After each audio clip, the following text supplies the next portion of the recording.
Andre, Ryan.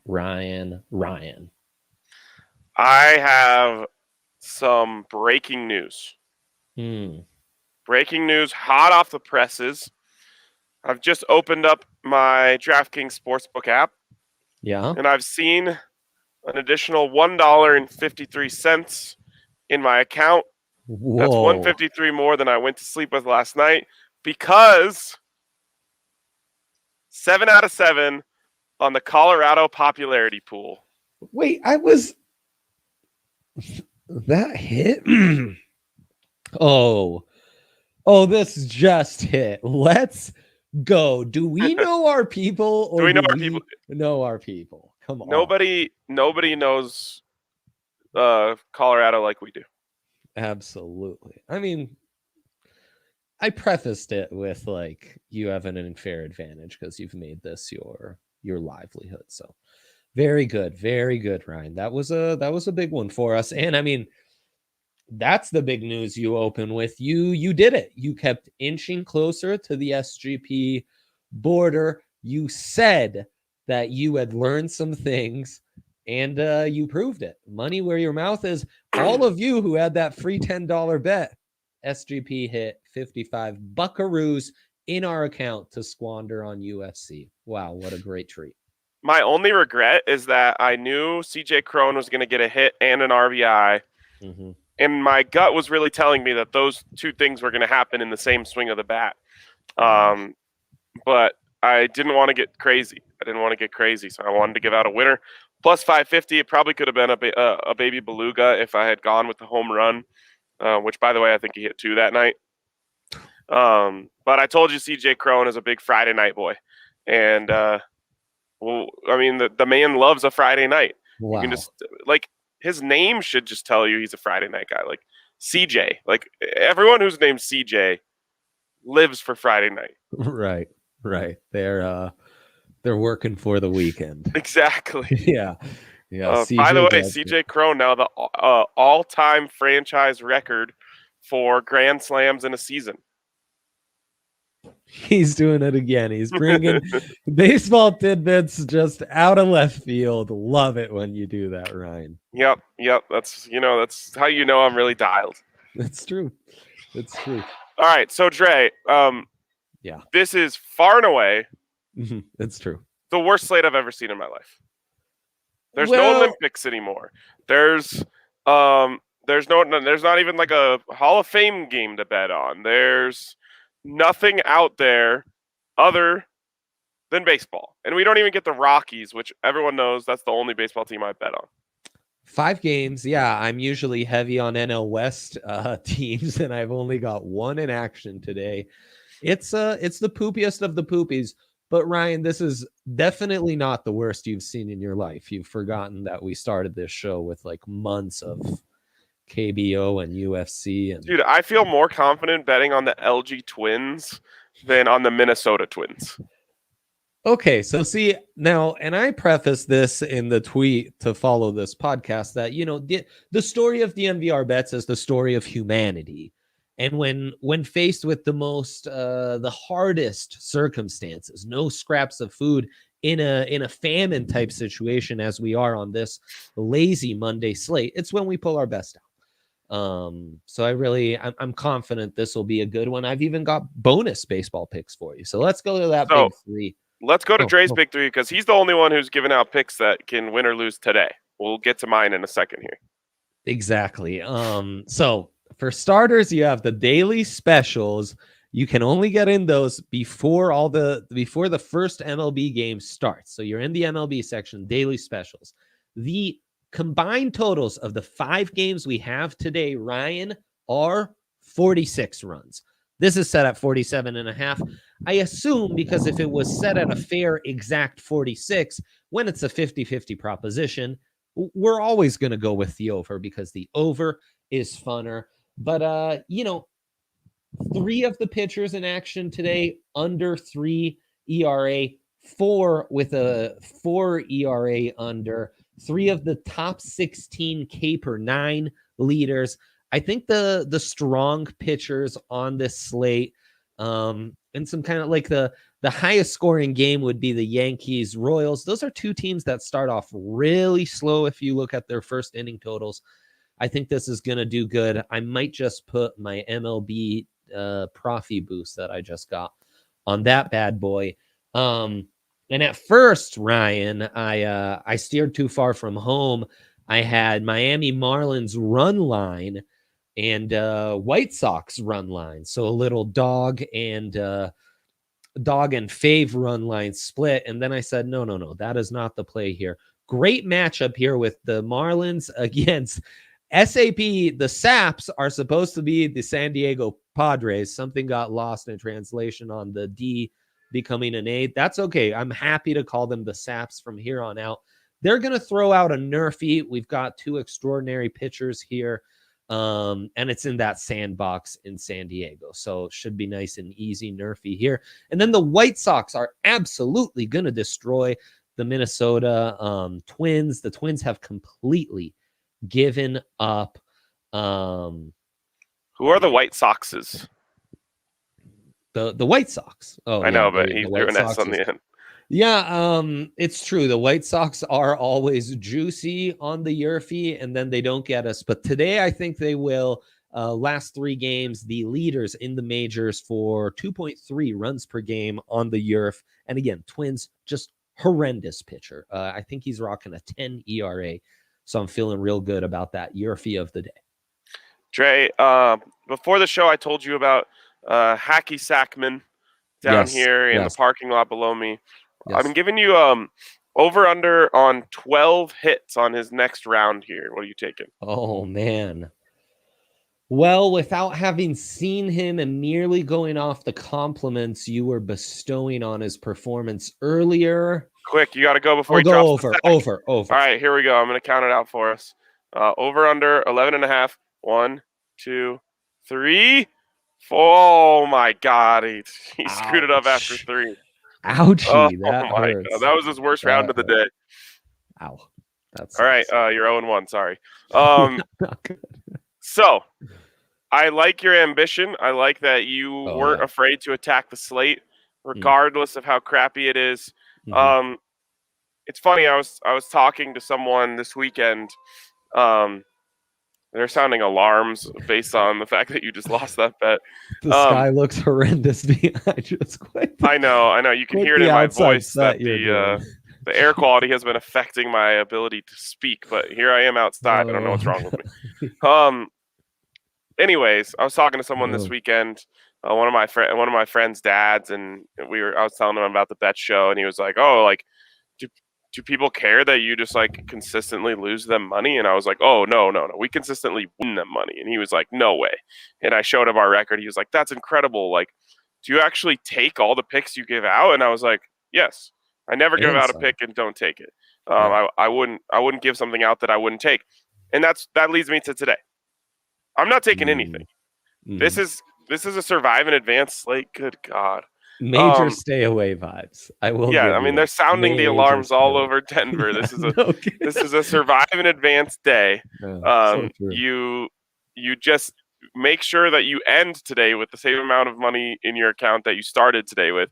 And there's only one way to do it. It's by not betting. So that's what I'm doing, and that's why I'm telling the people that I'm not giving out picks today. You've honestly won already because of that $1.54 from the Colorado popularity. Right. I'm already up. That being said, I would never give a day without giving you guys picks. So I got creative today.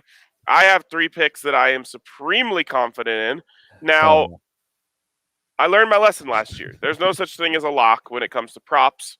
Why? Because there's no guarantee that these guys are going to play in all the games. So that always makes it tough. I'll touch wood. And that leads me to my big 3, which like I said, am supremely confident in. I think all these numbers are too low.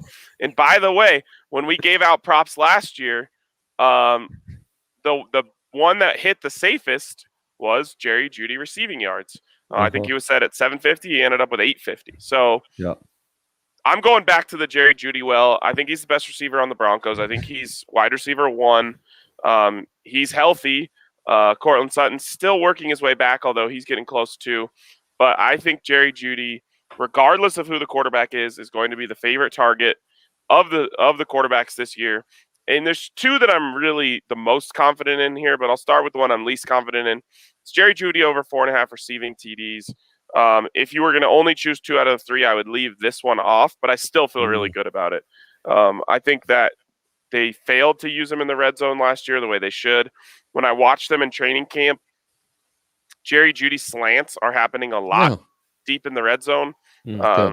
And I assume teams are going to eventually try to take that away, but you can't take away everything with these guys. So I feel confident in this one. It's funny because it has the worst odds of the 3, and it's the one I'm least confident in. So again, if you want to leave one of these off, that would be the one. The next one, Jerry Jeudy over 920.5 receiving yards, minus 115. We have to remember that while I'm not exactly supremely confident in the Broncos quarterback play, I expect it to be a little bit better than it was last year when Jeff Driscoll had to play 2 games, Brett Rippon had to play a game, and Drew Lock was never fully healthy the whole season. So whether it's a healthy Drew Lock or a healthy Teddy Bridgewater, I think they'll be better this year. And again, Jerry Jeudy went over 850 last season. I think for him to add 70 yards to his total in his second year, basically if he just caught like 4 of the 10 balls that he dropped last year, he would have hit this 920. So Ryan, an extra game. And that was the last thing I was going to say at the end of all of this, is an extra game. You just give him that extra game, he's hitting this most likely, especially because he was getting better and better as the season went on. So this one I feel really good about. I think he is a 1,000-yard receiver this year.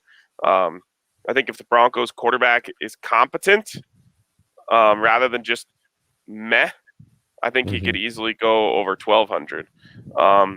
Chase here in the comments saying Cortland is probably healthy enough to be wide receiver 1 right out of the gate. It depends on your definition of wide receiver 1. Because if your definition of wide receiver 1 is the X receiver, well, then yes, it will be Cortland Sutton. If your definition of wide receiver 1 is the guy that the other teams are putting their best cornerback on, then I think it'll be Jerry Jeudy. Interesting.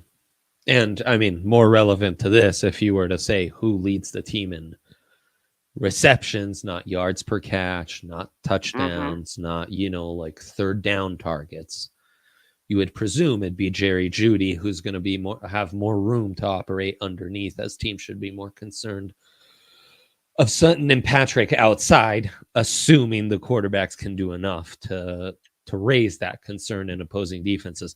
But, 113 targets last year. And Ryan, you have touched on something that I had found in another sophomore.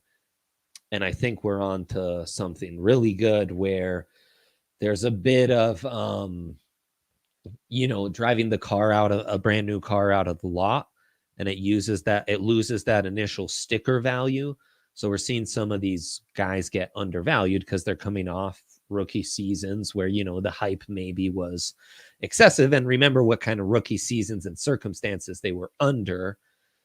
And now another game's added, and we're not projecting enough for that. Plus, we're not projecting enough for just an increase in production. So I might be attacking kind of second-year players across the board. So, let me just hit this last one here. And Austin says if JJ's getting the best corner on him, I'm taking the Sutton props. The problem is that I actually only believe there's one corner in the NFL that can cover Jerry Jeudy, and it's Jalen Ramsey. I'll take his matchup over anyone else. Anyways, let me get the last one here. This is the one I'm most confident in on the big 3, and that's Jerry Jeudy over 65.5 receptions. Last year, I believe he was set at 55. And I think that's exactly what he landed on. Something right around there. 52. Okay, so he fell just short last year with 113 targets, Dre. It's crazy. That is an anomaly.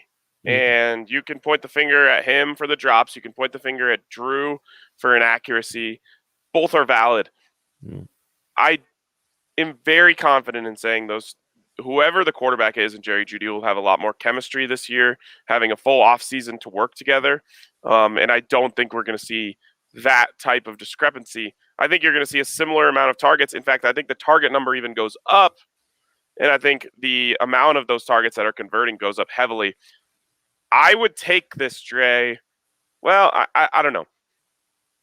I think he actually gets near 100 catches. Yeah, you'd even being conservative, you would have to let, right around 79.5, I think would be a Yes. pretty fair number. And I get what Austin's saying.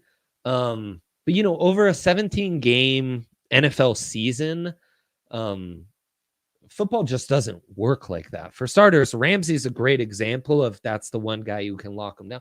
Well, that's the reason you're not having teams play straight up man to man on the outside against 3 wide formations against all these teams who have are just loaded like the Broncos with top 50 picks at wide receiver.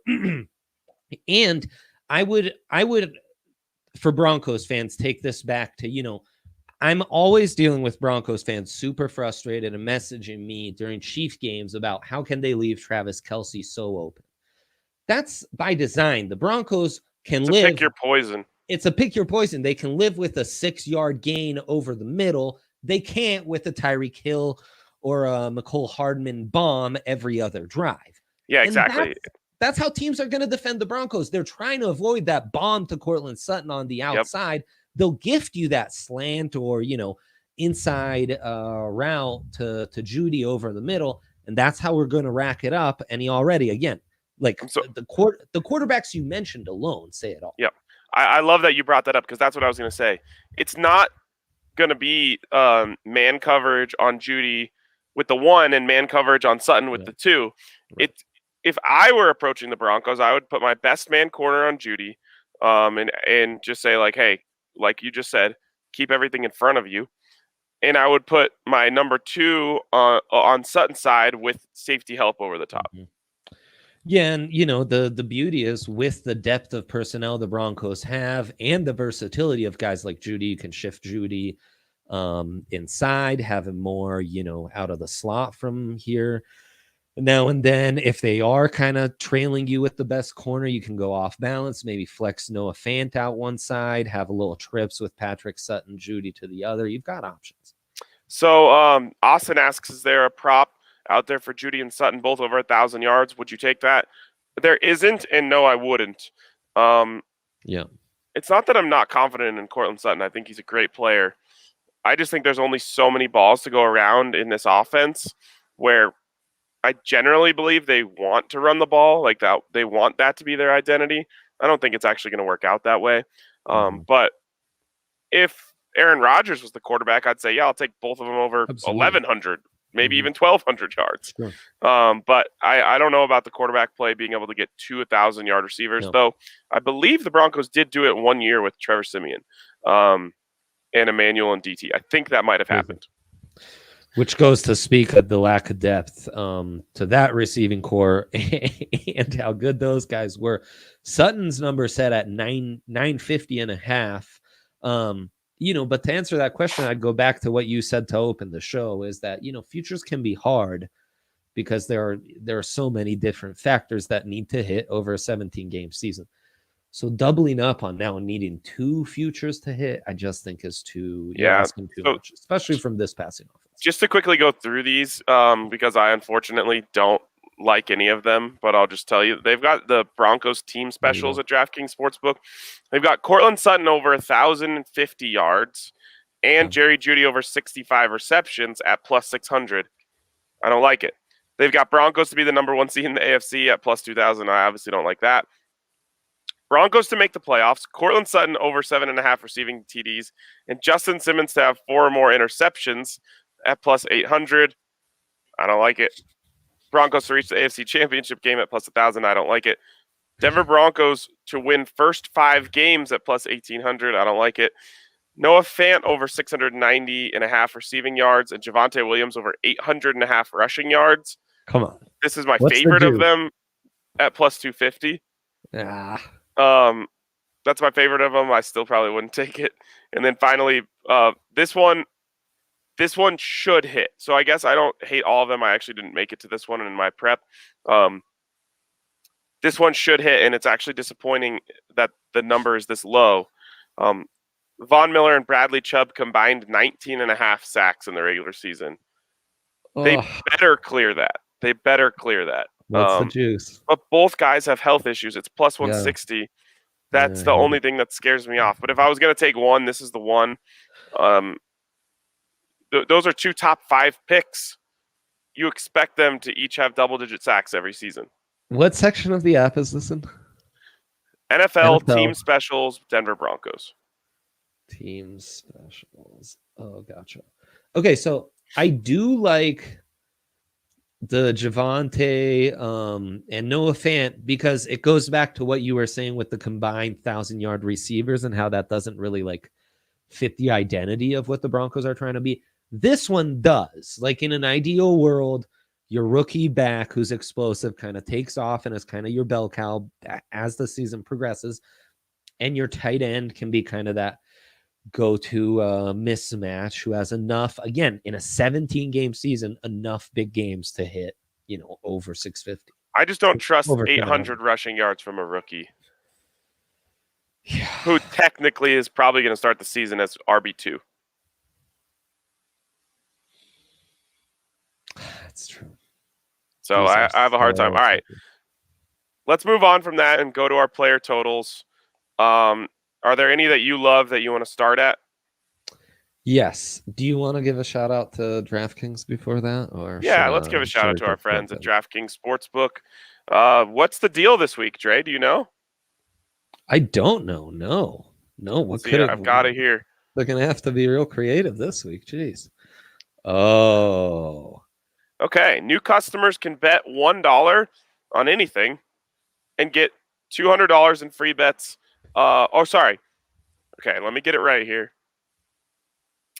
Let me just scroll through this. So, you can bet $1 on any football game, college or pro. Wow.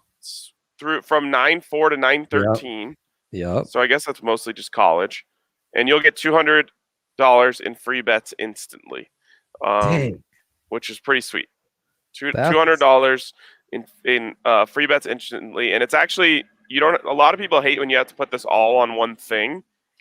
Mm-hmm. You actually are going to get 8 $25 free bets, which is pretty cool. Oh, man. I'd make a killing. Oh, yeah, I won $1,000 on one of those one time. Good times. All right. So check them out, DraftKings Sportsbook. Get in on that $1 to get $200 in free bets. Yes. Really great deal. Also, you're not going to want to miss out on the same game parlays that are now available at DraftKings Sportsbook, especially when football season starts. You can also get your sign-up bonus up to $1,000 when you use the code DNVR. Of course, you must be 21 or older, Colorado only. Bonus comprised of a first deposit bonus and a first bet match, each up to $500. Deposit bonus requires a 25x playthrough and restrictions to apply. See DraftKings.com/sportsbook for details. If you have a gambling problem, call 1-800-522-4700. All right, Trey. All right. Well, it's so interesting that you found Jeudy and the player totals that just like jump out at me so much. Dare I say it's slapping me in the face is Justin Herbert, 28.5. Yeah. I have been like quietly in my head thinking that Justin Herbert might have a sophomore slump, but these numbers are really intriguing. 31 a year ago. Yeah. And that was 15 games. Because remember, didn't Tyrod play a game before like his own doctors stabbed him or something? Yeah, I want to say it was even more than one game. So I've got him down for just 15 games. I'm not even sure that's 15 starts, and he still had 31. Yeah, it's kind of like a what are we missing type of prop. Like they had the worst left tackle in football. They at least drafted Slater this year, though I think Slater's better as a guard, but he's going to be better than Santevi. They're not losing anyone. So yeah, and I'm I would probably say maybe a sophomore slump, but not to this extent. It's like even if he does have a sophomore slump, he could still hit that number. He could have the Jameis like 30-30 season, and he'd still clear this. Yeah, no, absolutely. So, and I don't see the regression coming in like passing touchdowns for guys who's like going to have to carry that offense. The other one that is intriguing to me is right below that. It's Kyler Murray at 25.5. Mm-hmm. He came out really hot last year and then tapered off. I think that, 26. I think that there is value in him getting closer to 30 this year. It'll be interesting what Kingsbury does with that offensive game. They just seem so conservative, especially in the red zone. Yeah. They're just like running I formation with Kenyon Drake, who's more of a speed back anyway. So if they can fix that, he should easily clear that in a 17-game season. Sam Darnold in a Matt Rule offense, 23.5. He does intrigue me. I'm intrigued by Burrow as well at 26.5. This is a classic like fantasy football thing to do, but I read one report about how ugly things are looking at Bengals practices, and that's like scared me off of all things Joe Burrow. There was like this report that was like things that were really easy and looking so simple during last year's training camp for Joe Burrow suddenly look extremely difficult. Passes are late. Passes are behind receivers. This wasn't happening at all last year. And I'm like, oh, God. Now, he might go out and throw 50 touchdowns and, No, I mean, I'm with you 100%. He got injured in the 10th start yesterday, and he had 13. So you're having to assume some improvement. And to me, he had some bonkers games last year, but you're right. I mean, the reports out of Bengals camp are pretty terrifying. And the fact is, it's all coming down to how crappy the O-line is. And I don't trust a guy like Zach Taylor to figure out how to scheme, better protection. In lieu of that, then Trevor Lawrence over 25.5 thrown touchdowns. Yeah, I'm staying away from rookies here. I don't trust it. I'm with you, but I think between him being as good as he is, some of the offensive playmakers, the top 5 running back a year ago, and they added another one, Visca, obviously, DJ Chark. And then you add the fact that offenses will have to adapt to Urban in the most Urban Meyer's offense in the most like wide open division, probably in the entire NFL. I think Trevor's just like going to have enough big games to hit that. Okay. I think a lot of our takes would be similar for the passing yards type of stuff. Yeah. So let's move on to receivers, unless there's anything else you wanted to touch on. No, I'm more like award heavy and some of these QB competition props. The one quarterback one I did have remaining was Daniel Jones under 24 passing touchdowns. I've been a Daniel Jones hater for a long time. He's proved me right every time. He had 11 touchdowns last year. I don't think he keeps the start. So this is like a big market overrated line, and so like, congrats on the free 5 touchdowns on this line. Take it and ask questions later. Yeah, I really like CD Lamb markets. He was awesome last season, and he was doing it with guys like Gucci DiNucci and oh my god, other scrubs, and God, who else was their quarterback last year? Oh, Andy Dalton. And he still covered my season receptions and yards totals for him last year. So they've moved it up a little bit. They've got his touchdowns set at 6.5. I like the over on that. They've got his yards a little bit higher. They've got his yards up at 1,050. Yep, saw that. If Dak is the quarterback and he starts, I still like that. And then let's see if they have player receptions. They've got his receptions at 80.5. Now that one I'm not as confident in as like the one as I am with Jeudy, all the way down at 65.5, which is just crazy that they've got a 15 catch difference between those guys. And the reason is just because they have solid weapons there in Dallas. So I like the yards, I like the touchdowns, I like the receptions, just not as much. Love it. I I like Devontae Adams most receiving yards at plus 900. Again, like that's been the story for 2 off seasons. They haven't added any firepower, but I think those two guys will be ultra motivated, Rodgers and Adams. So What was that the feels what was plus the 900. plus 900 to lead the league in receiving yards? Who's behind him? Oh, sorry. Here we go. One sec. Player total.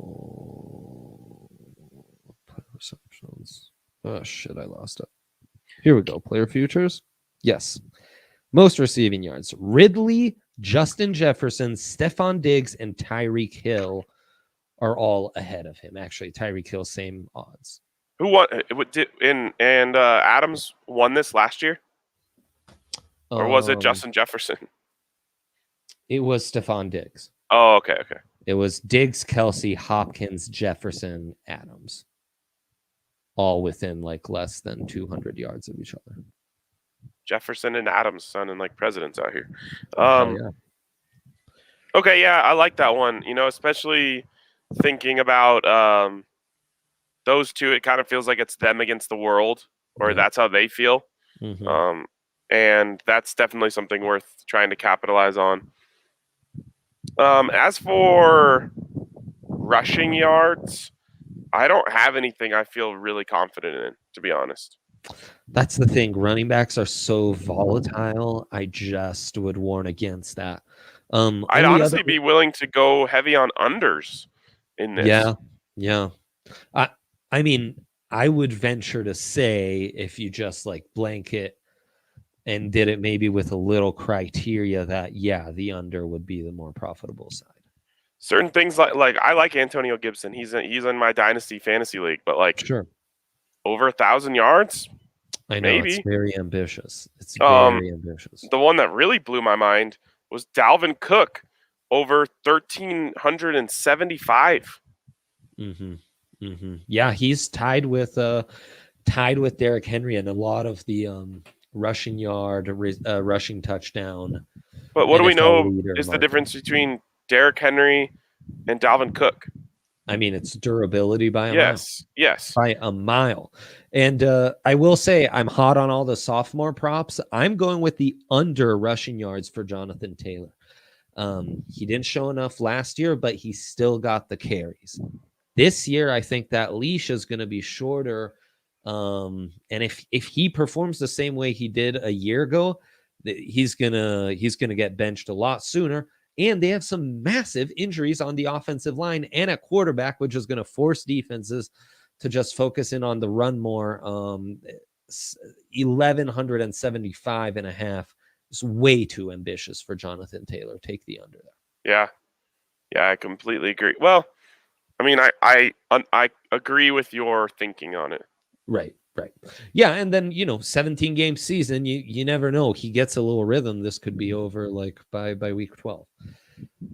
Let's see what else I had here, Ryan. Well, this is one I know you like betting on this week to week. Do you like betting on it as a season total?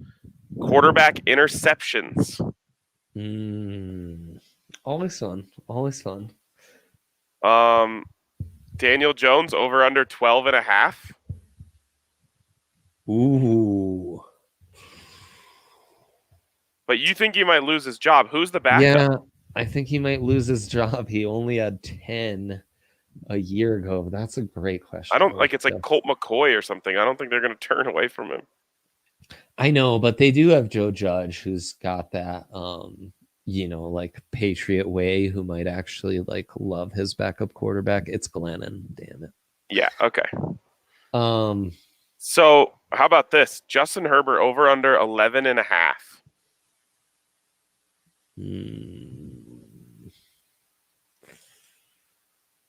Yeah. These are really well set. Both him and DJ had 10 last year. Okay. Daniel Jones, that is. But again, another game, a little regression. That's where you could see it. The weird thing is like for Herbert. Right. If you're taking the under on these guys for passing yards or passing touchdowns, then in that case, an injury helps you. Whereas in this case, it hurts you. Now, you don't want the injuries to happen no matter what, but you'd be kind of fading yourself in that if you wanted to take the under on something else. In a sense, it's almost like a hedge if I were to take over touchdowns and over INTs on Herbert. Yeah, it is. Like it does kind of protect you a little bit from injury stuff like that. Trevor Lawrence. Yeah. 13.5. Will you look up something really quickly for me and see what Andrew Luck threw in his rookie season? Sure. The league leader last year was Carson Wentz with 15. Wow, that's low. Yeah, and Drew Lock was tied with that. Cousins, Russell Wilson, and Jared Goff all tied in second place at 13. So, again, it's an added game, but these seem a little high. So in 2012, his rookie season, Luck threw for 23 touchdowns, 18 interceptions. Okay. So that's actually what I was really interested in. He threw a lot of picks. He threw a ton of picks. And you know who else threw a ton of picks their rookie season? Peyton Manning.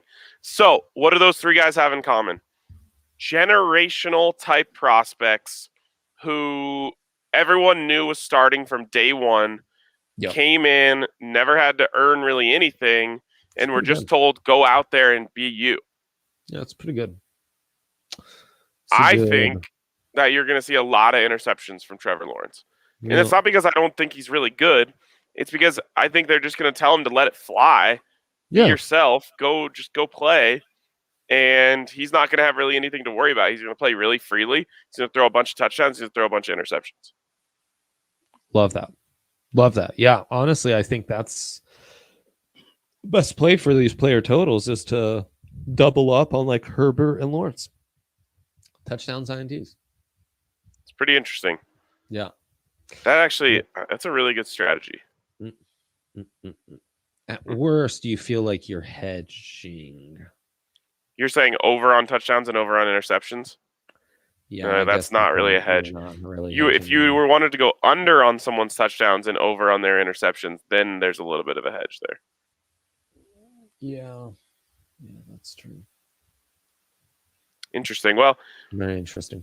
This was like half of our programming last year around this time was just coming up with these total shows. I like that we don't have to do that anymore, but this was fun. It was, but I'm not letting you leave until you tell me who will take Denver Broncos first snap at quarterback. That's what I wanted to finish with. Okay. Keith here, I don't know where he's getting this. RK pretty confident in Drew Lock over Bridgewater. That's what I want to happen. I'm not confident in it at all. I'm not confident in anything that involves Broncos quarterbacks. With that being said, I think I like the value. Now, what is Teddy at?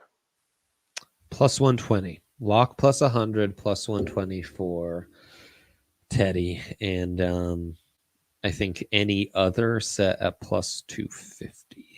Well, you know what we have there, Dre? Plus 350, actually. Who do we have there? What we have is a really easy hedge. Is it? I mean, you put money on both and you're guaranteed profit. Yeah, I guess that's true. That's true. Assuming there's no trade. Honestly, if they trade there's no limit here. So that is kind of nice. I mean, if you jump in today. Keep talking. There's a little bit of risk involved. The risk would be like somehow they pull off a trade for Aaron Rodgers or some bizarro world where they traded for Deshaun Watson, which I really don't see happening. But by week one, it doesn't seem likely, and it just feels like, why wouldn't you put? I mean, I guess for it to be worthwhile, you'd have to put a significant amount on it, but right. Yeah, if you put $1,000 on it, you'd hedge profit 45. No, if you just put $1,000 on both, you'd come away with $200. Yeah, 1,000 on both. I mean, the hedge would still just be $90. No, because you'd bet 1,000, lose 1,000, then you'd bet another 1,000 and come away with 2,200. Your account ends up $200 higher. Anyways, yeah, you'd have to be aggressive on it, You'd which have to would be expose you heavily if something crazy did happen, or knock Yeah. on wood, touch wood, someone got or both of them got hurt. But it's just something interesting. I would take Drew. I'm not confident in it. I think it's interesting that he's listed as the favorite there. Yeah. Teddy is currently winning our quarterback scoreboard by a few Yeah. points, so we have him as the leader right now. But the tiebreaker should be youth, I think, if it ends up coming really all the way down to it. So I guess we'll see what happens. Jameis Winston, yes, to take the first snap for the Saints, -150. I like that. Prescott to win comeback player of the year, +210. I like that. Wide open defensive rookie of the year. Maybe Surtain worth a sprinkle at +1,400. Though Jamin Davis +750 would be my favorite. Though he's not the betting favorite. Surtain is going to be really interesting because he's going to have not the toughest matchups in the world, being essentially the fourth corner for the Broncos, who's going to mix in everywhere. And he's going to be on the field a lot. I could see him being in situations where quarterbacks want to go after him because he's the rookie, which gives him an opportunity to make a lot of plays. Yeah, and if he has some flash, flash and production could go a long way. Some couple sacks, some stuff that gets you on Sports Center, some pick sixes, some big hits. I don't know, stuff. Cool. All right, Dre. I think that's all we have today. Long one. It. Yep. All right. We'll catch you guys later.